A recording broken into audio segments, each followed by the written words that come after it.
नमस्कार विद्यार्थी मित्रांनो, इयत्ता 12वीच्या पुस्तकामध्ये व्याकरण आणि लेखन या भागामध्ये निबंध लेखन आपल्याला करायचं असतं. त्यासाठी 10 गुण बोर्डाने आपल्याला अपेक्षित 10 गुण दिलेले आहेत. आता निबंध लेखन हा काही शिकवण्याचा भाग नाही आहे.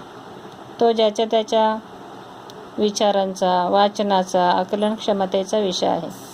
पण तरी देखील आपण निबंध लेखनाचे स्वरूप कसे असावे, निबंध लेखन करताना कोणत्या गोष्टी महत्त्वाच्या असतात, निबंध लेखन करत असताना काय काय अपेक्षित आहे किंवा काय काय असावे लागते, आवश्यक गोष्टी कोणत्या, निबंध लेखनाचे प्रकार कोणते, या सर्व गोष्टींचा विचार करणार आहोत. तर निबंध लेखन हा विषयाला धरून असतो, करावा लागतो. एखादा विषय, तुम्हाला एकूण 5 विषय प्रश्नपत्रिकेमध्ये दिलेले असतात आणि ते 5ही विषय वेगवेगळ्या प्रकारचे असतात. आतापर्यंत इयत्ता 5वीपासूनच तुम्ही निबंध लेखन अनेक वेळा प्रत्येक परीक्षेला लिहिलेलं असेलच. तरी देखील 12वीत आल्यानंतर तुमचे वाचनाची क्षमता, मनातील विचार, वाचन, अनुभव हे वाढलेले आहेत. त्यामुळे तुम्ही निबंध लेखन करताना एक आदर्श निबंध लिहिला पाहिजे बोर्डाच्या दृष्टीने. तर खऱ्या अर्थाने निर्बंध, कुठलाही निर्बंध निबंधाला नसतो. आपल्या मनातील विचार, भावना यांची एक सूत्रबद्ध गुंफण म्हणजे निबंध असतो. एक सविस्तर मांडणी, नीट बांधलेला, नीट गुंफलेला, नीट जुळलेला असा तो निबंध. सुसंगत, योग्य विचारांची, कल्पनांची अर्थपूर्ण अशी गुंफण. एखाद्या विषयामध्ये आपण जेव्हा रस घेतो, अभिरुची निर्माण करतो, तेव्हा आपल्याला वेगवेगळ्या गोष्टी, कल्पनात्मक गोष्टी ह्या सुचायला सुरुवात होते आणि आपण छान अशा प्रकारचं लेखन करत असतो आणि त्यालाच आपण कल्पनात्मक निबंध असं म्हणत असतो. पण काही निबंध लिहिताना मात्र विचार व्यक्त करताना त्याच्यातील गुणदोष व्यक्त करावे लागतात. निबंध लेखन ही खऱ्या अर्थाने एक कला, प्रयत्नांनी साध्य करण्याची कला किंवा ती अवगत करण्यासाठी प्रयत्न करावे लागतात, वाचन करावं लागतं. पुढे त्याचा संदर्भ आलेला आहेच. निबंध लेखन आपण कसा केलेला आहे, तो करणारा म्हणजे आपण, आपले व्यक्तिमत्व निबंध लेखनात प्रकट होत असते. निबंध लेखन आत्माविष्काराला वाव देत असतो किंवा आपल्या आत्माविष्काराला मोठा वाव मिळत असतो. त्यासाठी निबंध लेखन करण्यासाठी कोणकोणत्या गोष्टी महत्त्वाच्या आहेत, तर विषयाचे आकलन होणं आवश्यक आहे. योग्य प्रभावी अशी शब्द योजना असणे आवश्यक आहे. निबंध लेखनाला शब्द मर्यादा ठरलेली आहे. बहुतेक वेळेला आपल्याला वर सूचनाच दिलेली असते, 300 शब्दात निबंध लेखन करा. त्यासाठी आपण ती शब्द मर्यादा पाळत असतो. योग्य मांडणी करता यायला पाहिजे. भाषाशैली आपल्याला त्या ठिकाणी मांडावी लागते. मुद्देसूदपणा, दिलेल्या विषयामध्ये कोणकोणते मुद्दे असायला हवेत, योग्य मुद्दे आपण त्यामध्ये क्रमवार, संगतवार किंवा त्याला म्हणजे कुठल्या मुद्द्याला पहिलं स्थान द्यायचं, नंतरचं स्थान कोणत्या मुद्द्याला द्यायचं, अशा प्रकारे क्रम आपण लावला पाहिजे. निबंध लेखन करताना काय असावे लागते, तर एक विषय, पहिला आपण विषय निवडायचा असतो. त्या विषयावर विचार करण्याची आपली क्षमता असायला पाहिजे. एखाद्या विषयावर आपण कल्पना करण्याची आपली क्षमता असायला पाहिजे. जसं मी फुलपाखरू असते तर, वेगळ्या प्रकारची कल्पना. दिलेल्या विषयानुसार आपल्या मनामध्ये अनुभवांची जमवाजमव आपल्याला करता यायला पाहिजे. आपल्या वाचनात, ऐकण्यात, पाहण्यात आलेले जे संदर्भ असतात ते संदर्भ आपण त्या निबंध लेखनामध्ये लिहिले पाहिजेत. मग वृत्तपत्रात एखादं गोष्ट वाचलेली असेल किंवा लेख वाचलेला असेल तर, किंवा विशिष्ट काळानुसार आपण ते संदर्भ दिले पाहिजेत. आपल्या वाचनात, ऐकण्यात आणि पाहण्यात आलेले संदर्भ. निरीक्षण आणि अवलोकन करणे फार महत्त्वाचे असते. ते म्हणजे जेव्हा आपण एखादा वर्णनात्मक निबंध लिहित असतो तेव्हा निरीक्षण फार महत्त्वाचे असते. निबंध लेखनासाठी काही आवश्यक गोष्टी असायला पाहिजेत. पहिली म्हणजे श्रवण म्हणजे ऐकणे. तर आपण वेगवेगळ्या मोठमोठ्या व्यक्तींची, वेगवेगळ्या विषयांवरची भाषणे, व्याख्याने ऐकली पाहिजेत. रेडिओ, TV यावर काही कार्यक्रम होत असतात, वेगवेगळ्या विषयांवर चर्चा होत असतात. त्या चर्चा आपण ऐकल्या पाहिजेत. म्हणजे जेणेकरून आपल्याला एखादा निबंध लिहायचा असेल तर त्यासाठी आपल्याला आवश्यक ती माहिती मिळत असते. आपण वाचन केलं पाहिजे. आपण वर्तमानपत्र वाचले पाहिजेत, पुस्तकं वाचली पाहिजेत, काही धार्मिक, पौराणिक अशा प्रकारचे गोष्टी किंवा पुस्तके वाचले पाहिजेत. त्यामुळे आपल्याला वेगवेगळ्या प्रकारची माहिती मिळत असते. त्यामधून आपल्याला संदर्भ देता येतील. आणि विशेष म्हणजे वाचनामुळे आपली भाषा विकसित होत असते. त्यानंतर संभाषण. एकमेकांशी आपण जेव्हा संवाद साधतो तेव्हा आपण संभाषण करत असतो. म्हणजेच शाळांमध्ये काही स्पर्धा असतात, भाषण स्पर्धा असतात. तर त्या भाषण स्पर्धांमध्ये सहभागी झालो तर आपल्याला एखादा विषय छानपैकी मांडता येतो. तसेच आपल्याला लेखन करण्याची आवड असणं आवश्यक आहे. जे जे आपल्याला आवडेल ते आपण लिहून ठेवलं पाहिजे. आपला व्यासंग वाढवला पाहिजे. आता निरीक्षण शक्ती ही प्रत्येकालाच परमेश्वराने दिलेली आहे. निरीक्षण करताना जर आपल्याला समजा एखाद्या सहलीनिमित्त शिक्षकांनी सहल नेली असेल तर तिथे आपण जात असतो. तर तिथे आपण निरीक्षण केलं पाहिजे. त्या ठिकाणी असलेले निसर्ग सौंदर्याचं निरीक्षण, किंवा एखादे ऐतिहासिक ठिकाण असेल तर त्या ऐतिहासिक ठिकाणाचं निरीक्षण केलं पाहिजे आणि ते आपल्या लेखनामध्ये आलं पाहिजे. शब्दशक्ती आपण आपली वाढवली पाहिजे. आता ही शब्दशक्ती कशी वाढेल तर विशेष म्हणजे आपल्या वाचनातून ती आपण वाढवली पाहिजे. म्हणजे आपल्याला निबंध लेखन करताना परिणामकारकता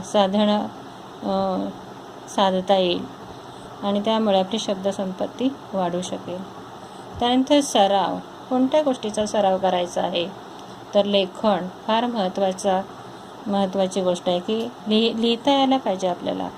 आपण जे काही वाचलं असेल, वाचत असताना आपण काय वाचलं त्याचं आपण थोडंसं मनन केलं पाहिजे आणि ते पुन्हा एकदा आपल्या स्वतःच्याच भाषेमध्ये लिहून काढलं पाहिजे.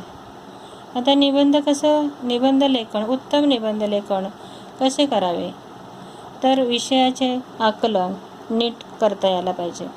आता 5 निबंध आपल्याला दिलेले असतील, त्यापैकी जो निबंध आपल्याला लिहायचा आहे तर तो विषय निवडत असताना त्या विषयाचं ज्ञान आहे का आपल्याला, तरच आपण तो निबंध काय केला पाहिजे, निवडला पाहिजे. विषयानुसार आपण मुद्दे आणि त्याची मांडणी केली पाहिजे. एकदा विषय निवडला की मुद्देसूदपणे तो आपल्याला मांडता यायला पाहिजे. एकच अगदी स्टार्ट टू एंड अशा प्रकारे परिच्छेद न करता प्रत्येक विचार आपण वेगवेगळ्या परिच्छेदात बांधला पाहिजे किंवा लिहिला पाहिजे. निबंधाची सुरुवात करताना अत्यंत आकर्षक अशी असावी. एखाद्या कवितेच्या ओळी, कवीच्या ओळी किंवा एखादं सुभाषित, जे काही तुम्हाला आवडेल ते तुम्ही निवडून किंवा आवश्यक त्या विषयाला अनुसरून आकर्षक अशी सुरुवात केली पाहिजे.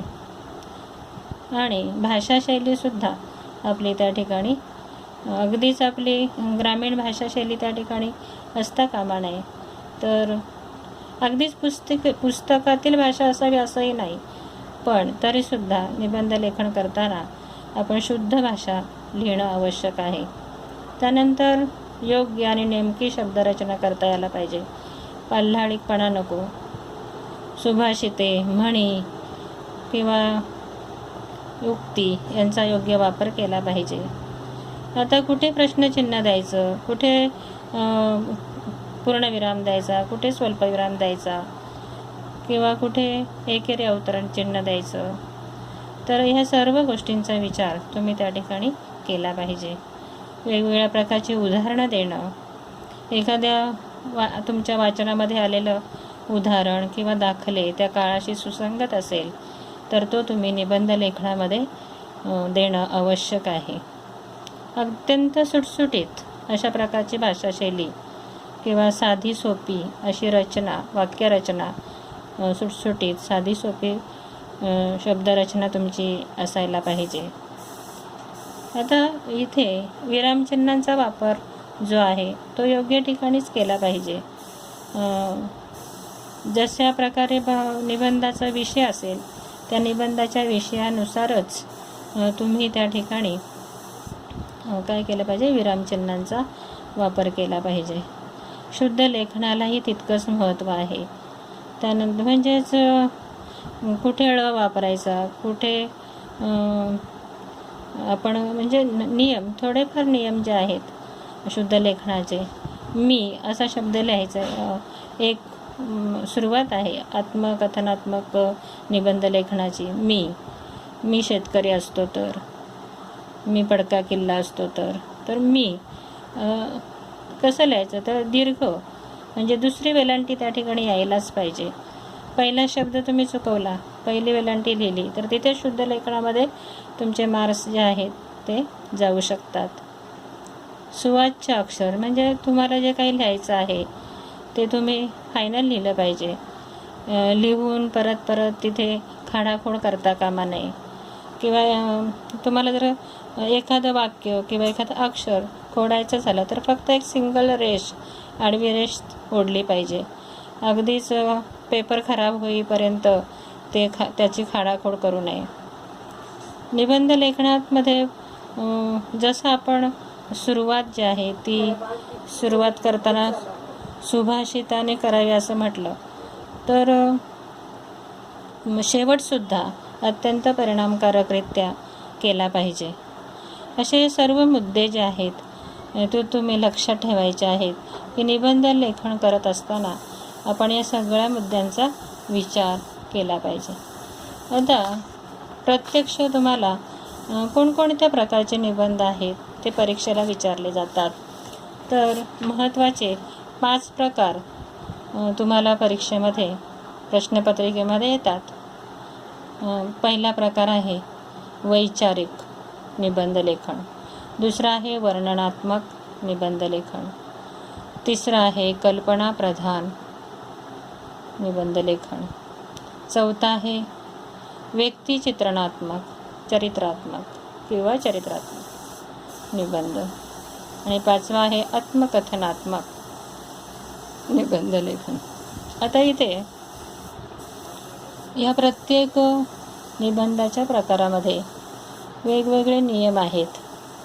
बोर्डाने परीक्षेला काही नियमावली आखून दिलेली आहे. विशेषतः तुमच्या उत्तरपत्रिका जेव्हा शिक्षकांकडे येतात तेव्हा एक आदर्श उत्तरपत्रिका कशी असावी, कशा प्रकारे तुम्ही गुणदान केलं पाहिजे याची एक नियमावली शिक्षकांना येत असते. आणि त्यामध्ये कोणत्या निबंधामध्ये कोणता मुद्दा नसेल तर किती मार्क्स तुम्ही कमी केले पाहिजेत, निबंधाला मार्क्स म्हणजे गुणदान कसे केले पाहिजे हे बोर्डाने ठरवून दिलेलं आहे. त्यामुळे आत्तापर्यंत तुम्ही जे काही निबंध लिहिले असतील तर ते बिनधोकपणे लिहिले की आपले शिक्षक आहेत देतील मार्क्स, पण आता मात्र तुम्हाला असं करता कामा नये. तर आपल्याला आता बोर्डाचा पेपर लिहायचा आहे, त्यामुळे काही जे नियम आहेत ते तुम्ही पाळलेच पाहिजेत. आता इथे प्रत्येक निबंध लेखनाच्या प्रकाराचा उल्लेख येणारच आहे, तसतसं तुम्हाला मी ती नियम सांगते. आता एकूण गुण जे आहेत 5 पैकी एकच निबंध तुम्हाला निवडायचा असतो. आता इथे प्रकार जे दिलेले आहेत त्या प्रकारामधले कोणती उदाहरणे असतील तेही आपण चर्चा करणार आहोत. तर पहिला प्रकार आपण बघतोय वैचारिक निबंध लेखन. आता वैचारिक निबंध लेखन म्हणजे एखाद्या विचाराला, समस्येला जे काही प्राधान्य आहे ते तुम्हाला द्यायचं आहे. आता वैचारिक निबंध तुम्ही निवडला तर त्या निबंध लेखनामध्ये तुम्हाला गुणदोष मांडता यायला पाहिजेत, विचारांचं खंडन करता यायला पाहिजे, साधक बाधक चर्चा करता यायला पाहिजे. आता उदाहरणार्थ मराठी माध्यमांच्या शाळा आणि इंग्रजी माध्यमांच्या शाळा, किंवा मराठी भाषा आणि इंग्रजी भाषा, त्यानंतर मोबाईल, शाप की वरदान, इथे आपल्याला गुण आणि दोष दोन्ही लिहायचे आहेत. म्हणजेच तुम्हाला या ठिकाणी माहिती असणं आवश्यक आहे की मोबाईल हा गुणात्मकदृष्ट्या कसा चांगला आहे, कोणकोणती माहिती आपल्याला निबंध मोबाईल वापरल्यामुळे मिळते, कोणत्या आपल्या गरजा मोबाईल भागवतो, वेळेचं महत्त्व मोबाईलमुळे आपल्याला कसं मिळतं. तर त्यासाठी तुम्ही उदाहरणादाखल पण त्या ठिकाणी उदाहरणं दिली पाहिजेत. म्हणजे मोबाईल हा वरदान कसा आहे म्हणजे त्याचे गुण, त्यानंतर मोबाईल हा शाप कसा आहे तर दोष. आता हे वापरणाऱ्यावरच अवलंबून असतात. तर मानवी मनाकडे आपल्याला जावं लागेल. मनुष्याने म्हणजे कुठलीही गोष्ट आपण जर अति केली तर त्याचे परिणाम हे वाईटच असतात. तसंच माणसामध्ये जसे गुण असतात तसे दोषही असतात. तसं मोबाईलचं आहे, म्हणजे आपण जसा वापर करू तसा, चांगला केला तर चांगला आणि वाईट केला तर वाईट. तर अशी ही चर्चा जी आहे चांगला आणि वाईट, तर ती चर्चा तुम्हाला करता यायला पाहिजे निबंध लेखन करत असताना, की मोबाईलचे फायदे काय आहेत आणि मोबाईलचे तोटे कोणते आहेत. त्यानंतर दुसरं उदाहरण आपल्याला घेता येईल पर्यावरणापुढील आव्हाने. आता या उदाहरणामध्ये आपल्या लक्षात येईल की ही एक समस्या आहे. पर्यावरण ही काय आहे, समस्या, म्हणजे समस्या प्रधान हा निबंधाचा विषय आहे. मग पर्यावरण का बिघडलेलं आहे, पर्यावरण का दूषित झालेलं आहे, पर्यावरण पूरक आपण कोणत्या गोष्टी केल्या पाहिजेत, त्यानंतर पर्यावरण आपल्याला संतुलन कसं राखता येईल, म्हणजे त्याच्यामध्ये आपल्याला त्याचे जे काही समस्या आहे ती मांडता यायला पाहिजे, त्याची जी कारणं आहे ती लिहिता यायला पाहिजे.